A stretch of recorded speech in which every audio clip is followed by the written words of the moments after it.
Je vais venir vous passer le micro. Est-ce que certains d'entre vous ont déjà lu le théorème du Vaquita ou tu viens de sortir un nouveau livre qui s'appelle Mission pour la planète, Mission Planète. Ouais, c'est pour les enfants, hein, donc si vous n'avez pas lu le Pour les deuxième, c'est pas enfants, grave, hein, je vous en voudrais pas. Il y en a 6 qui doivent sortir cette année. Son éditeur m'a glissé ça dans l'oreille juste avant. Ouais. Sur les animaux, sur les océans, sur le climat, les forêts, et on décline plein de thèmes comme ça pour essayer d'être accessible aux enfants. Qui est-ce qui voudrait commencer à poser sa question à Hugo Clément?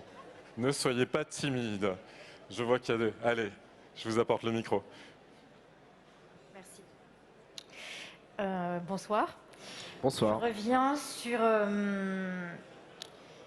quand vous avez dit qu'en fait c'est le consommateur qui doit changer ses mentalités pour que les entreprises changent leur façon de faire, je ne suis pas complètement tout à fait d'accord.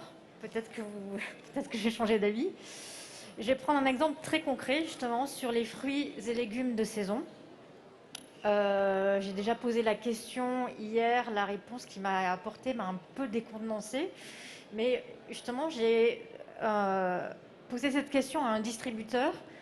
Comment moi, en tant que citoyenne et consommatrice, qui ne supporte pas, mais depuis toujours, et c'est de pire en pire, de voir des fraises en février, des melons vendus maintenant toute l'année en supermarché, comment je peux faire en sorte que vous, distributeurs, vous arrêtiez de... Enfin, je vais plutôt le tourner de façon positive. Comment je peux faire en sorte que vous vendiez uniquement des fruits et légumes de saison? Donc, tout ça pour revenir par rapport à ce que vous disiez. Donc, j'ai toujours cette question en tête. La réponse qui m'a apportée qui m'a été apportée ne m'a pas convenu. Et la deuxième, je pense que c'est un peu trop facile de dire que c'est le consommateur, parce qu'il y a aussi plein de consommateurs qui ne savent pas la saisonnalité des fruits et légumes. Et je pense que les distributeurs, pour le coup, ce sont eux qui achètent et qui revendent. Et s'il y avait des alliances entre eux, enfin des alliances, des ententes sur le fait que non, une fraise, ça ne se vend pas en janvier, un melon non plus, je pense qu'il pourrait également avoir un poids. Oui. Non, mais je ne dis pas que tout repose sur le consommateur. Je dis que c'est la base, c'est la première étape du changement. C'est Coluche qui disait, je ne sais plus exactement la formule, mais le problème, c'est que ça se vend. Tant qu'on achète, ça se vend. Et quand je dis le consommateur, c'est pas vous individuellement, c'est le consommateur. Si on vend des fraises en hiver, c'est que les gens les achètent, effectivement. Donc il y a une question d'information, informer les gens. Parfois ça suffit pas, il y a des gens qui savent et qui s'en foutent, hein. C'est la réalité aussi, hein. Il y a des gens qui savent et qui s'en foutent. Mais évidemment que les entreprises, c'est le consommateur. Elles n'existent que parce qu'on achète leurs produits. Donc ça, c'est quand même le postulat de base. C'est-à-dire que si on arrête d'acheter un certain type de produit, elles arrêtent de le produire. Donc après, il y a effectivement d'autres échelles de responsabilité. Et là où je vous rejoins, c'est que tout le monde n'a pas la même responsabilité. Le simple citoyen qui prend sa voiture pour aller bosser n'a pas la même responsabilité dans le changement climatique que le patron d'une grande compagnie d'extraction de charbon. Évidemment, le président d'une puissance comme la France n'a pas la même responsabilité que vous et moi, qui n'avons pas le même pouvoir de décision. Évidemment, chacun a sa responsabilité sur une échelle. Mais reste que, on ne m'enlèvera pas de l'idée que tant que les gens ne seront pas prêts à changer et à faire certains, j'allais dire sacrifices, mais ce n'est pas des sacrifices en réalité. Ce n'est pas des sacrifices. C'est à changer ce qui est désirable. Est-ce qu'on a besoin de manger vraiment des fraises en hiver ? Est-ce que c'est vraiment une nécessité qui nous rend plus heureux? Parce qu'en plus, souvent, elles sont dégueulasses, les fraises en hiver. Non, mais c'est ça la réalité. Donc, quand je dis que c'est la responsabilité du consommateur, c'est parce que si on veut des changements de masse, ça passera par le consommateur.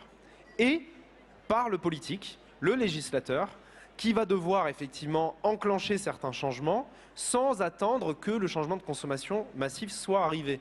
Mais on ne peut pas, quand on est un homme politique ou une femme politique, c'est compliqué d'aller contre la masse. C'est-à-dire que le problème, c'est qu'on a un problème d'échéance. Une carrière politique, une échéance politique, c'est 5 ans, 6 ans, un mandat. Là, on parle de sujets qui nous emmènent sur plusieurs siècles, voire plusieurs millénaires. Donc, vous savez, quand vous êtes un responsable politique, que si vous prenez des décisions qui sont difficiles, qui sont vues comme contraignantes, vous n'en récolterez pas les fruits de votre vivant. C'est ça la réalité. Et vous allez en récolter uniquement les côtés négatifs. Donc s'il n'y a pas un soutien du consommateur quand même pour dire à un moment, oui, ce changement, il faut le faire, c'est important, on va vous suivre si vous faites ce changement-là, le changement sera trop lent. Voilà, on ne peut pas attendre d'avoir des politiques qui se sacrifient, vous voyez ce que je veux dire, qui arrivent au pouvoir et puis qui d'un coup se fassent harakiri en disant moi ça y est, je vais taxer le kérosène, je vais interdire les fraises en hiver, je vais interdire l'élevage intensif. Déjà, c'est pas aussi simple que ça parce que la décision politique ne repose pas sur une personne. On a souvent tendance à penser ça. Il suffirait qu'Emmanuel Macron décide de faire ça pour que ça s'applique. Mais vous avez des échelons intermédiaires, notamment l'échelon de l'administration, qui est un échelon extrêmement compliqué à passer. Quand vous avez l'administration contre un ministre, et j'en ai connu des ministres qui avaient des ambitions assez poussées sur la question environnementale, mais qui se sont heurtés très vite à leur administration. Et c'est pas aussi simple que ça.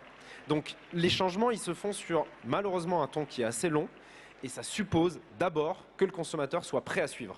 Parce que les boîtes qui prennent des risques et qui ne sont pas suivies par les consommateurs, elles se plantent. C'est ça la réalité aujourd'hui. Les agriculteurs bio qui se sont endettés pour passer en bio et qui se rendent compte 3 ou 4 ans plus tard que la demande ne suit plus, que la demande de bio s'effondre, que passer le loisir du confinement où on avait envie de tous faire des petits plats super bons, bio, machin, on s'est remis à acheter des plats industriels parce qu'on a repris le boulot, qu'on n'avait plus le temps, et bien derrière, c'est eux qui payent les pots cassés. Et moi, j'en connais plein des agri-bio qui sont en train de se déconvertir, de repasser en conventionnel parce qu'ils n'arrivent plus à se tirer un revenu sur le bio. Donc là, on pourra dire tout ce qu'on veut, on pourra dire oui, mais c'est à l'État de soutenir. Oui, c'est à l'État de soutenir le bio, je suis le premier à le dire. Mais c'est aussi aux consommateurs d'accepter de payer le prix des produits alimentaires qualitatifs. Et il y a un truc qu'il faut merci, une agricultrice bio qui était là. Il y a aussi un truc qu'il faut bien avoir en tête, c'est que la part du budget qu'on consacre, nous, les consommateurs, à l'alimentation, s'est effondrée en 50 ans.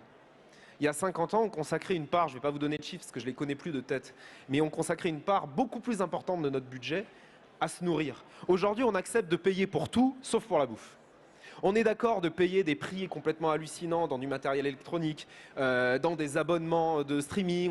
On est capable de payer vraiment cher pour des choses qu'on estime importantes. Mais dès qu'il s'agit de bouffe, on n'est plus prêt à mettre le prix parce que c'est un acquis. On considère que ça ne doit pas coûter cher. Mais non, ça doit coûter cher l'alimentation parce que derrière, il y a des hommes, il y a des femmes qui produisent. Et évidemment, plus ils prennent soin de la terre, plus ils prennent du temps, plus c'est cher, plus c'est qualitatif, plus... Voilà. Donc c'est ça que je voulais dire par le consommateur est au centre, c'est que rien ne changera s'il n'y a pas de changement de consommation. Voilà. Il pourra y avoir des petits changements courts, mais si la consommation ne suit pas, ça ne changera pas. Voilà. Merci Hugo. Je me permets juste d'ajouter que sur la bio, on peut faire beaucoup de reproches à l'agriculture bio, notamment que la conservation des sols n'est pas parfaite. Tu l'as vu sans doute lors de ton reportage sur la terre qui nous nourrit. Mais il y a un truc qui est important de rappeler pendant ces temps de colère agricole, c'est qu'au moment où on veut une harmonisation européenne des normes environnementales, la bio c'est le seul exemple de réussite à l'échelle européenne. On n'y pense pas forcément en tant que consommateur ou en tant que consommatrice, mais c'est le seul exemple de réussite en termes d'harmonisation environnementale européenne. Ouais. Et ça, c'est vraiment quelque chose d'énorme qu'il faut aussi applaudir. Alors le temps qu'il y ait une autre question qui choisit, je veux juste ajouter un truc. C'est que souvent, question, hein, si voilà, mais vas-y, je meuble. Je vais me frayer un petit chemin pendant que tu meubles. Souvent on dit, oui vous êtes bien gentil, mais les gens qui n'ont pas d'argent, ils ne sont pas dans ces questionnements-là et ils n'ont pas les moyens à mettre pour se nourrir mieux, pour acheter du bio, etc. C'est vrai. Les gens qui sont dans une situation de précarité sont face à des enjeux qui les empêchent parfois d'avoir le choix des produits alimentaires qu'ils achètent. Mais il n'y a pas que des gens pauvres en France. Loin de là. On est un pays riche. Il y a une part très importante de la population qui gagne très correctement sa vie. Et si déjà les 15, 20, 30% de la population qui gagnent le mieux leur vie changeaient leur mode de consommation, sachant que ce sont eux les plus émetteurs de carbone, que ce sont eux les plus consommateurs de produits qui ont un impact sur l'environnement. Déjà, si les plus aisés changeaient, l'impact serait monumental. Et donc effectivement, avant de demander des efforts aux personnes qui sont au SMIC ou qui ont des revenus très modestes, effectivement, c'est à la partie la plus aisée de la société de changer, et ça représente des millions de gens. On a souvent l'impression que c'est quelques milliers de riches dans des bunkers, etc. Mais non, enfin, en France, on a la chance d'avoir un pays où il y a beaucoup de gens qui gagnent très correctement leur vie, voilà, qui ne sont pas pauvres et qui ont une marge de manœuvre. Et c'est là que le choix du consommateur intervient. Et j'ajouterais les collectivités, les cantines aussi. On ne se rend pas compte de ce que ça fait quand une cantine commence à consommer des produits de l'agriculture en transition. Voilà. Je vais vous demander de vous lever toutes les deux parce qu'on va vous voir. Voilà, j'ai trouvé 2 personnes, un duo, pour te poser une question. Qui êtes-vous? Alors, d'abord, vous êtes super intéressant à entendre, je devais vous le mentionner. Nous avons une question bicéphale. Alors, ça s'entend à l'accent, je ne suis pas d'ici, je suis du Québec. Ah bon? Tout à fait, vous êtes surpris. En fait, j'ai un projet. Je viens d'une coopérative d'éducation relative à l'environnement, Coop EFA, et nous avons vraiment un projet unique. Oui, j'ose le dire, unique, qui s'appelle Carbone scolaire. J'ai pitché hier ce projet, mais je ne suis pas seule dans cette grande aventure. Nous avons des partenaires formidables en France, la Fondation Léo Lagrange, qui déploie notre programme en France, Carbone scolaire France. Et à cet effet, nous aimerions rebondir sur un élément que vous avez mentionné au niveau du changement des habitudes. Et juste pour C'est une bonne compléter promo pour l'instant. aussi ce que vous Il n'y a pas de disiez. question, mais il y a une bonne promo. Ok, alors on attend. Non, on voulait revenir juste. Je vous sur dis ça parce qu'il y a un chrono qui défile, c'est très stressant. Là, il reste 7 minutes 39, 7 minutes Alors on va se 38, 7 dépêcher. minutes 39. On va se dépêcher. On voulait juste revenir sur la partie consommateur, le rôle des consommateurs. Je ne vais pas revenir sur le débat qui a eu lieu il y a quelques secondes. Nous, juste, on est convaincus que l'arme la plus puissante passe par l'éducation. On est sur un programme effectivement où on s'adresse à des enfants et que c'est aussi par le système éducatif qu'on arrivera aussi à changer les habitudes, hein, voilà, et à devenir des citoyens en tous les cas, peut-être beaucoup plus responsables qu'on peut l'être aujourd'hui. Voilà. Et merci en tous les cas Hugo, moi je te suis depuis quelques temps et merci pour aujourd'hui. Merci beaucoup. Je ne sais pas si tu veux ajouter quelque chose ou si on enchaîne sur une autre... On peut enchaîner sur une autre question. Bah, vu qu'il n'y avait pas de question, on va prendre une question. Est-ce que Maël, tu es proche de la personne qui est derrière toi? Est-ce que tu pourrais... Non, de l'autre côté? Là. Merci pour l'aide. Yes, merci déjà pour le talk. Moi j'ai une question, tu parlais tout à l'heure du lien que peuvent faire les citoyens auprès des pouvoirs publics, et notamment le lien avec les associations. Est-ce que pour toi, dans l'expérience journalistique que tu as eue, ça a un vrai intérêt de défendre notre cause, le climat, la cause animale, le social, au travers d'associations, et même si c'est des petites associations, parce que souvent les petites associations n'ont pas beaucoup de moyens, on n'entend pas parler. Donc qu'est-ce qu'il faut faire en tant que citoyen? Est-ce qu'il faut aller dans les grosses mastodontes sur lesquelles il peut y avoir des problèmes, ou est-ce qu'il faut plutôt aller dans les petites associations, et qu'est-ce que tu conseilles par rapport à ça? Très bonne question. Non, les petites assos, on n'en entend pas parler, mais elles sont très efficaces. C'est-à-dire que quand vous avez des petits collectifs dans les villages ou les communes qui se montent sur une question très précise de tel square qui doit être rasé, telle zone humide qui va être asséchée pour faire un entrepôt, etc.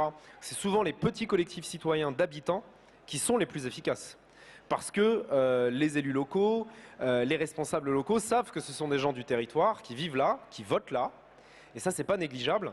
Et j'ai 1000 exemples de petits collectifs de quelques dizaines de personnes qui ont réussi à remporter des bras de fer au niveau local et à sauver tel arbre, telle zone humide, etc. Donc non, c'est très efficace. Moi, je vous invite vraiment, pour toutes les problématiques auxquelles vous êtes confrontés autour de chez vous et qui sont liées à l'environnement. On a eu un exemple juste là. Là, je vois la Tour Eiffel. J'avais pas vu qu'il y avait la Tour Eiffel juste là. On a eu un exemple sur les arbres de la Tour Eiffel que Madame Hidalgo voulait couper pour faire des bagageries pour les touristes. Bon. Pourquoi pas, hein. Parce qu'on m'a expliqué, bah oui, mais ils font quoi avec leurs bagages? Bah oui, c'est vrai. Coupons les arbres, du coup. Et donc il y a des collectifs qui se sont montés, notamment d'habitants du quartier et tout, et c'est ça qui a fait pencher la balance, hein. C'est pas les assos nationales, machin, c'est les collectifs locaux de gens qui ont dit on s'en souviendra aux prochaines élections et qui ont décidé de faire chier jusqu'au bout, jusqu'au jour où le projet a été abandonné ou en tout cas modifié. Donc ça fonctionne, les collectifs locaux de mobilisation. Donc ma réponse, c'est faites les deux. Engagez-vous dans des assos nationales, ça permet de peser dans le débat national, le débat public dans les ministères, et monter des petites structures locales, même s'il n'y a pas beaucoup de moyens, même s'il n'y a pas beaucoup de membres, ça peut être très efficace. Voilà. Ok. Merci Hugo. Il y a une dernière question qu'on va pouvoir prendre ici à ma droite. Merci beaucoup pour ton talk, c'était très intéressant. Moi, je voulais te poser la question où tu trouves l'énergie pour pas baisser les bras. La drogue. Je plaisante, il y a des journalistes dans la salle. Non, mais enfin, oui, d'un côté, tu travailles sur des sujets assez lourds, donc comment ne pas tomber sur l'éco-anxiété. Enfin, je pense que beaucoup de gens ici sont touchés par le sujet. Et je sais que tu as souvent des backlash aussi. Je sais que tu payes des amendes très salées souvent. Donc voilà, où tu trouves l'énergie et comment tu fais pour pas baisser les bras. Alors, j'ai pas pris d'amende encore pour l'instant. J'ai eu beaucoup de mises en examen. J'ai jamais eu de vrai procès pour l'instant, parce que tout s'est arrêté avant le stade du procès. Souvent, c'est ce qu'on appelle des procédures bâillons, c'est-à-dire c'est des industriels ou des gros groupes qui lancent des procédures parce qu'ils savent que ça va vous faire perdre du temps, de l'argent, vous allez devoir prendre un avocat, et ils se disent que potentiellement ça peut dissuader d'autres journalistes d'enquêter sur eux en se disant oula, eux c'est une entreprise qui attaque. Donc c'est souvent ça le but des procédures, hein. Ils savent qu'ils vont perdre à la fin. Donc on n'a jamais perdu un procès avec Sur le Front, voilà, pour l'instant, parce qu'on n'a jamais dit de conneries dans nos émissions. Donc bon, pour l'instant on est clean. Après, où est-ce que je trouve l'énergie? Moi je trouve l'énergie dans l'action en fait, dans le fait d'être sur le terrain, que ce soit avec des militants, des agriculteurs, des entreprises, et de voir qu'il y a plein de gens qui se bougent. Et on le voit ici, enfin, on est super nombreux, il y a plein de choses qui se passent. Et il faut aussi prendre du recul et pas se mettre toute la charge sur les épaules. C'est-à-dire que ni vous ni moi, on va arriver à inverser totalement la tendance de tout. Voilà. La seule chose qui compte, c'est à la fin de notre parcours, à la fin de notre vie, qu'est-ce qu'on se dira? Qu'est-ce qu'on se dira? Est-ce qu'on pourra se regarder dans la glace et se dire j'ai fait ce qu'il fallait ou j'ai essayé de faire quelque chose? C'est le seul truc qui compte en fait. C'est pas de savoir si ça va marcher, si on va y arriver ou pas. C'est aujourd'hui qu'est-ce qui est juste, qu'est-ce qu'on doit faire. Eh ben, moi je pense qu'on doit essayer de faire quelque chose. Parfois c'est maladroit, parfois peut-être on se plante, peut-être qu'on défend des trucs et en fait on se rendra compte que c'était pas la bonne solution. Mais en tout cas on essaye de faire quelque chose. Voilà. Et cette dynamique d'être dans l'action, ça protège de l'anxiété parce qu'on aura fait ce qu'on a pu. Voilà. Et c'est ça vraiment le plus important. Et quand vous arrivez en général à la fin de votre vie, et je travaille sur un projet là-dessus en ce moment où j'essaie d'interroger les gens qui sont en fin de vie. Alors c'est pas très joyeux dit comme ça, mais en fait si ça l'est. Des personnes très âgées qui arrivent à la fin de leur parcours. Et quand vous leur demandez qu'est-ce que tu retiens de ta vie, qu'est-ce que tu retiens de ta vie, qu'est-ce qui t'a rendu heureux dans ta vie, que vous soyez riche, que vous soyez pauvre, que vous habitiez à la campagne, que vous habitiez en ville, etc. La réponse c'est toujours la même chose. C'est toujours les mêmes trucs. C'est les enfants, la famille, les amis, la nature, les animaux, les couchers de soleil, les vagues. C'est ça qui revient dans les réponses, systématiquement. C'est jamais les actions, les bagnoles, la carrière. Non mais c'est vrai, c'est très symptomatique. Et même chez les grands patrons, même chez des gens qui ont une carrière absolument incroyable, qui ont fait des millions de... C'est pas ça qu'on retient à la fin de notre vie. Et c'est pas ça qui nous anime quand on est enfant non plus. Quand on est enfant et quand on va mourir, on a les mêmes centres d'intérêt, et entre les deux, on se perd, et entre les deux, on se laisse égarer dans des choses qui sont faussement du bonheur, et qui nous éloignent non seulement de notre propre bonheur, mais qui nous éloignent aussi de la capacité qu'on a à vivre sur cette terre en respect avec les autres espèces, et en réduisant pas la fameuse plage de vie dont je vous parlais. Et donc, il faut en revenir à ça, en fait. Il faut essayer de revenir à ce qui nous est vraiment important, ce qui est vraiment important pour nous. Voilà. Et donc d'être dans l'action, de vous engager dans des assos, de faire des changements, d'être dans les entreprises et d'essayer de faire bouger de l'intérieur. Et je profite là qu'il y a beaucoup d'entrepreneurs pour vous dire que nous on fait des émissions de télé, des enquêtes, etc. On a aussi lancé, parce que je pense que c'est important, une agence à destination des entreprises pour les aider à mettre en valeur ce qu'elles font pour l'environnement et pour le RSE. Ça s'appelle Première Saison. Et c'est parce que je suis convaincu que ça viendra aussi des entreprises et que c'est en mettant en valeur les gens qui essayent de faire quelque chose qu'on arrivera à changer plus vite. On rejoint le positif dont je te parlais tout à l'heure. Voilà, donc s'il y a des entrepreneurs dans la salle, n'hésitez pas à venir me voir, mais c'est ça ma réponse. Engagez-vous, faites un truc, que ça marche pas, vous pourrez vous regarder dans une glace et dire à vos gamins, j'ai fait ce que j'ai pu. Voilà. Merci Hugo. Merci à vous. Merci beaucoup. Et puis si, j'ajoute un petit tuyau quand même, parce que je ne peux pas m'empêcher d'ajouter quelque chose ce soir. Sortez le plus souvent possible de chez vous, de derrière votre écran, allez voir à l'extérieur les solutions qu'on vous montre avec Hugo aussi, parce que ça permet de se rendre compte qu'il y a beaucoup d'acteurs et d'actrices du changement. Et ça donne vraiment, enfin moi c'est ce qui m'aide à tenir personnellement, et toi j'imagine aussi, de voir que sur le terrain, le changement est en marche. On le voit ici à Change Now, mais ça fait du bien. Je suis très heureux. C'est-à-dire, non mais... Bah oui, bien sûr. Pardon, hein, c'est important de le souligner. Mais je pense que l'écologie marchera quand les écolos donneront envie.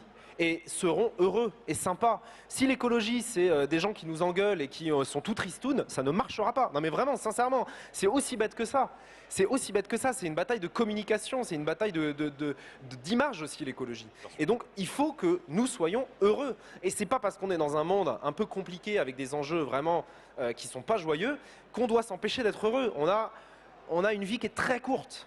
Et donc il faut aussi en profiter. Et il faut faire comprendre aux gens qu'on peut être super heureux, qu'on peut réussir professionnellement, qu'on peut avoir une vie qui coche toutes les cases du succès, etc., en étant plus écolo et en étant plus responsable et en réduisant son impact. Donc soyons heureux, soyez heureux. Voilà. Très joli mot de la fin. Merci beaucoup en tout cas d'être venus aussi nombreuses et nombreux. Merci.